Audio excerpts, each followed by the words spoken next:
मकान, दुकान, परिवार, बच्चे, पत्नी, ये सब मिल सकते हैं और मिलते ही रहते हैं। दूसरा जन्म होगा वहां भी मिलेंगे, कोई आवश्यक नहीं। अगर हम मनुष्य नहीं बने, किसी अन्य योनि में चले गए तो वहां भी बच्चे होते हैं, वहां भी पत्नी होती है। तो सुख, दारा और लक्ष्मी ये तो सबको मिलती है अपने अपने भाग्य के अनुसार। लेकिन संतों का संग और भगवान की कथा ये भगवत कृपा से मिलती है। गोस्वामी जी कहते हैं कि अतिशय कृपा जाहि पर होई, और पाँव दे यही मार्ग सोई। इस रास्ते पर वही चलता है जो जिनके ऊपर भगवान की कृपा होती है। कृपा नहीं, अतिशय कृपा। अतिशय कृपा जिसके ऊपर होती है वो भगवान की कथा में उपस्थित होता है, बैठ करके प्रेम से श्रद्धा के साथ श्रवण करता है और मनन करता है, तो उसका कल्याण होता है। तो इस नारायणपुर शालग्राम में ये जो 9 दिवसीय कार्यक्रम, जिसमें 5 दिवसीय श्री राम कथा का जो आयोजन है, वो भाई हम तो यही कहेंगे कि आप सबके लिए बड़ा सुंदर अवसर है। इसका लाभ जो है प्रत्येक व्यक्ति को उठाना चाहिए।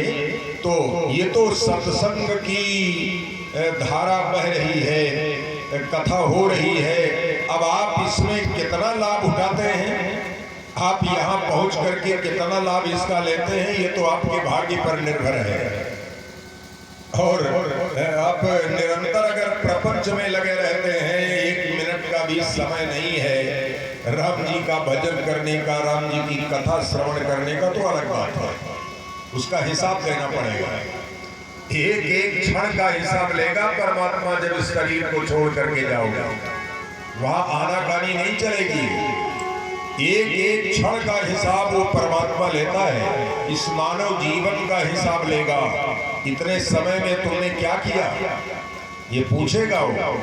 और जवाब देने में अगर दिक्कत होगी तो मानव जीवन जो है, मनुष्य का शरीर छिन जाएगा और वो कहेगा इस काबिल नहीं हो तुम, और कुकर सुकर की योनि में भेज देगा। 84 लाख योनियां उसके पास है।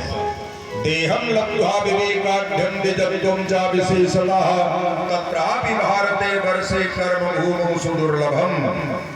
इसलिए इन सब बातों को ध्यान में लेते हुए, और आज हम ये चाहेंगे कि ये नारायणेश्वर महादेव मंदिर का पवित्र स्थान है, और शंकर जी की कथा अगर ना हो तो थोड़ा अच्छा नहीं है।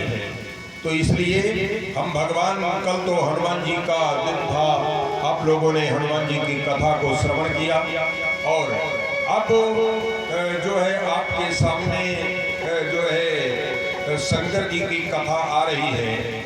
और रामचरितमानस में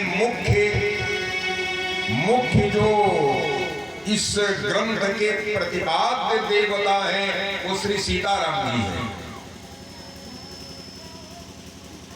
लेकिन रामचरितमानस में पहले शिव कथा आती है, राम कथा बाद में आती है। इसका भी कारण है।